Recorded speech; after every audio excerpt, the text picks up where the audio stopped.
Salut, c'est Jessica de Yoga pour la fibromyalgie. Aujourd'hui, j'avais envie de vous montrer un mouvement que je trouve vraiment génial et qui va faire deux choses dans le corps. On fait même 3, 4, on va un peu plus loin, mais je voulais vous le montrer aujourd'hui pour ces propriétés qu'ils vont avoir au niveau de la musculation et de la flexibilité.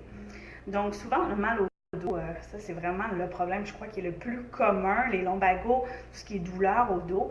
Et la plupart des douleurs au dos, dans le quotidien, disons la moyenne des gens, mais ça va être dû à un manque de souplesse et aussi une compensation. Donc le dos fait le travail des bras, le dos fait le travail des jambes et c'est à cause de ça que ça fait des douleurs parce que les jambes ne font pas leur travail qu'ils sont censés faire ou les bras ne sont pas font le travail qu'ils ne sont pas censés faire. En fait, ne font pas le travail qu'ils sont censés faire et le dos le fait à la place. Ce qu'on va faire concrètement, c'est qu'on va travailler au niveau des ischio-jambiers, donc étirer l'arrière de la jambe. Et on va aller étirer les épaules, un muscle particulièrement qui s'attache dans le dos et qui va venir tirer. Donc, je vais me reculer et je vais même tasser mon téléphone, sinon vous n'allez pas pouvoir voir ce que je veux vous montrer. Comme ça devrait être bien. Je vais même pencher un petit peu plus. Et là, sinon on ne pourra pas voir ce que je veux vous montrer. On va faire avec. Donc, le mouvement qu'on va faire, ça s'appelle un wall push, ou on pourrait dire ça, une poussée de mur, si on traduit en français. Et il va venir étirer deux choses. Donc, le premier, c'est un muscle qui s'attache dans le dos aussi, et qui vient s'attacher à notre épaule. Et quand ce muscle-là est court, si vous faites le test avec moi, vous levez votre bras. Donc, moi, je l'ai travaillé, j'ai une flexibilité. Mais si dans votre cas, il est tendu, quand vous levez le bras, vous allez sentir qu'il vient tirer dans vos lombaires. Donc, ça veut dire qu'à chaque fois que, par exemple, vous allez chercher quelque chose en haut, dans votre armoire, bien, au lieu de soulever le bras, tout le dos vient être compressé et tiré. Deuxième chose que le mouvement va étirer, c'est l'arrière des jambes. Là, c'est le même concept. Ce qui veut dire que si je me penche pour aller prendre quelque chose et que mes ischios sont courts, au lieu de pouvoir laisser le muscle à l'arrière s'allonger, descendre mon dos droit, bien là, il vient tirer mon bassin vers l'arrière et encore une fois, même point dans le dos qui se retrouve à être compressé. Plus que les jambes ne font pas leur travail, les jambes ne s'allongent pas. Donc le wall push qu'il va faire, c'est qu'il va non seulement étirer le muscle qui nous restreint dans notre capacité d'allonger le bras, mais il va étirer aussi l'arrière des jambes. Petit bonus, ça aide à tonifier les muscles du dos, donc pour pouvoir se tenir plus droit et droite facilement. Donc, bref, parfait si vous avez mal au dos. Donc, comment on va se placer? Tout ce que vous avez besoin, c'est d'un mur. Aussi simple que ça. Donc, moi, j'ai ma porte de garde-robe qui va me faire office de mur. Et vous allez mettre les mains contre la porte. Vous voulez avoir vos mains au niveau du clavicule ou de la poitrine. Dites-vous que plus vos mains sont basses, plus l'exercice va être difficile. Plus les mains sont hauts, donc peut-être jusqu'à la hauteur des épaules, plus l'exercice va être accessible. C'est à vous de jouer et de décider. Au début, on commence mais plus haut. Éventuellement, on se dirige pour pouvoir avoir les mains plus basses. Placement des mains. Vous voulez avoir vos mains larges des épaules. Si vous regardez, mes doigts sont parfaitement écartés. Donc, le plus possible que je peux créer de l'espace, le plus qu'en même temps, je vais venir activer et protéger mes poignets. Donc, main bien placée, doigts bien écartés. Moi, je vais le faire à niveau de la poitrine, qui est dans un espace confortable pour moi. Donc, une fois que vous êtes placé ici, on va inspirer, allonger la colonne. Donc, sentir déjà abdominaux légèrement engagés, courbe lombaire neutre. Et une fois que vous êtes ici, qu'est-ce qui se passe? C'est mon téléphone qui m'envoie des notifications. Donc, une fois qu'on est ici, on prend un grand pas vers l'arrière. Et on est en position pour le wall push. Donc, ce que je vais faire, c'est que je vais pousser dans le mur pour m'aider à diriger mon bassin vers le centre de la salle, le plus loin possible.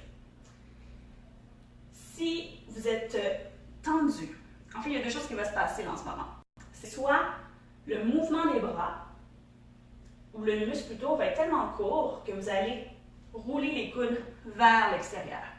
Donc, ce qu'on peut faire, c'est rouler les coudes vers le sol. Donc, le pointu, si j'avais mes bras pliés, là, pointu dirigé vers le sol, et je viens déplier. Deuxième chose, peut-être que vous êtes très flexible dans vos épaules, et une façon que vous allez compenser, c'est d'aller s'écraser vers le sol. Si je fais ici, je suis en train de comprimer mon articulation, je suis en train d'étirer les structures qui n'ont pas besoin d'être étirées, faites juste vous remonter. Dernière correction. Peut-être que très tendus. Donc, quand dans la posture, on sait qu'on le fait bien si on sent un étirement continuel à l'arrière du mollet, à l'arrière des jambes, mais aucun étirement dans le dos.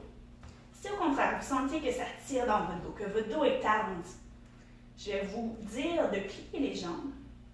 En pliant les jambes, vous allez avoir un peu plus d'espace pour pouvoir soulever les fessiers. Fait que c'est vraiment un mouvement de je suis arrondi, je plie mes jambes, je soulève le bassin, et ensuite je déplie mes jambes en gardant mon bassin dans cet alignement. Donc une fois que vous êtes assuré que vous êtes bien placé, mes jambes sont droites, mon dos est droit, mes oreilles sont au niveau du biceps, on prend environ 5-6 respirations ici. Ou ce que vous voulez faire, c'est pousser le plus fort possible pour vous éloigner du sol, vous éloigner de la porte, pardon. On imagine qu'on veut créer un maximum d'espace entre le bout des doigts et le coccyx. Et à chaque respiration, on s'allonge, on s'allonge. Peut-être vous allez sentir les muscles du dos aussi qui travaillent pour nous aider à garder le dos droit. On peut visualiser aussi que de l'arrière du bassin, je pousse fermement mes pieds dans le sol. Une fois que vous avez respiré quelques fois, on regarde entre les mains, on plie les jambes et on va monter. Vous pouvez faire plusieurs répétitions comme ça par jour. Comme je vous disais, c'est la version avancée. Si vous le travaillez à la maison, on peut ensuite repartir un peu plus bas, toujours bien écarté. On prend un grand pas, on se positionne, on presse dans les mains. Dirigez le bassin vers le centre de la salle, s'éloigner au maximum du mur.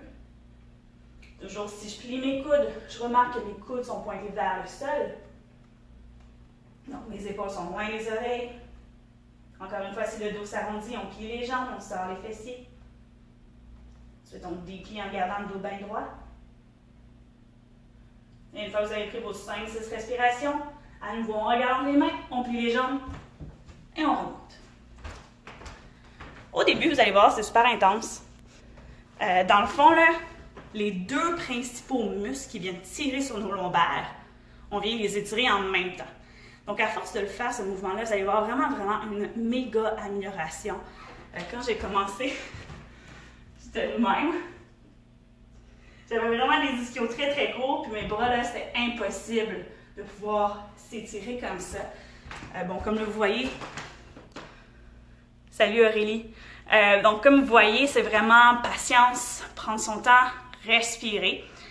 C'est excellent comme exercice aussi si vous avez des hernies discales. Donc, ce qu'on va faire concrètement, c'est qu'on apprend en plus à notre corps à créer de l'espace entre chaque vertèbre. Donc, plus on est capable d'éloigner le crâne du coccyx, donc ce qu'on fait concrètement, en plus, comme je vous disais que cet exercice-là avait plein de bienfaits, bon, on va aussi travailler notre capacité pour la colonne d'enlever de la pression. Donc, d'être capable de s'allonger, de créer de l'espace pour qu'après ça, quand on revienne droit, notre corps est capable d'être droit. Donc, c'est ce que je voulais vous montrer aujourd'hui. Je vous encourage vraiment à l'essayer et de ne pas vous décourager. Donc, là, comme je vous dis, moi, je suis habituée, là, ça fait 7-8 ans que je fais cet exercice-là. Vous allez avoir la même réaction que tout le monde a au début. Vous allez rentrer dans la posture, vous allez faire « Oh boy! » C'est correct. Respirez, 4-5 respirations, persistez. Donc, à tous les jours, si vous voulez, mettez-vous une alarme dans votre cellulaire.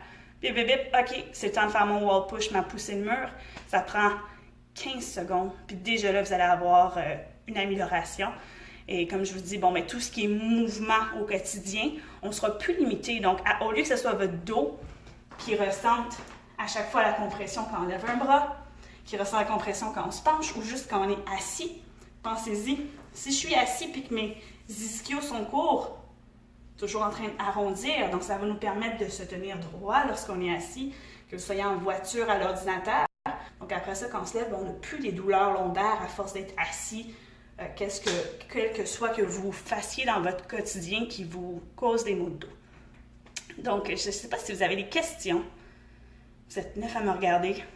Merci. Oui, c'est ça. Fait que si vous avez des questions sur l'exercice, comme je vous dis à chaque vidéo, prenez le temps de me les écrire. Moi, je suis toujours là, je les lis par après, je vous réponds. J'aime vraiment ça aussi quand vous partagez avec moi, que ce soit par Facebook ou que ce soit vous m'écrivez en courriel. Je suis essoufflée, j'ai comme bu tellement de café, là. C'est pour ça que j'ai l'air... Je suis tombée dans la cafetière ce matin. Mais oui, c'est ça. Donc, écrivez-moi, prenez le temps de m'écrire si vous voulez d'autres exercices, parce que là, c'est sûr que moi, je les sors de ma tête, puis j'y vais avec ce que je vois souvent. Souvent, c'est quand je vais dans un cours, je vois ce qui s'est passé dans la classe, ça m'inspire pour vous donner des trucs ensuite le lundi suivant. Mais des fois, je pense pas à tout, ou vous avez une problématique différente que mes groupes. Donc, n'hésitez pas à partager, dire ce que vous avez envie de besoin, que ce soit par Facebook, que ce soit par courriel, info@espritlibre-yoga.ca. Ou si certains d'entre vous m'écrivent directement par courriel. Donc, j'aime toujours ça quand vous prenez le temps de m'écrire. Si vous aimez les lives, faites liker la page. Et là, j'ai vu comment ça fonctionne. Quand vous écoutez le live, là, si vous mettez des commentaires, il y a un petit boîte qui va apparaître en bas qui va dire que si vous aimez ça, vous pouvez cliquer oui. Et ça, dans le fond, ce que ça va faire, c'est qu'à chaque fois que je suis live comme ça va vous envoyer une notification Facebook. Parce que souvent, les gens me disent, c'est quand tu fais tes lives, c'est quand tu fais tes lives. Mais en direct, je les fais environ le lundi vers 11h30, 11h45 midi. Comme vous voyez aujourd'hui, pour moi, il est rendu 3h, là, 3h l'heure du Québec. Là, fait avec mon horaire d'aller un peu partout, de courir un peu partout, je ne peux pas toujours être là à la même heure. Mais si vous avez cliqué recevoir les notifications quand je suis en direct, ben là, vous n'allez pas les manquer parce que Facebook va vous aviser directement. Donc, c'était tout pour cette semaine. Je vous invite, c'est ça, à liker ma page. Si vous allez sur mon site yogafibromyalgie.com, vous allez voir, il y a un guide gratuit que si vous n'avez pas encore téléchargé, il est vraiment intéressant. Je vous parle de mes 5 trucs principaux, là, vraiment là, les 5 concepts de base que j'ai appliqués dans mon quotidien pour pouvoir vivre super bien malgré la fibro. Donc, c'est tout ça. Merci à Aurélie, Nathalie et Françoise d'avoir commenté et de me voir. Et je vous dis à la semaine prochaine. Bye!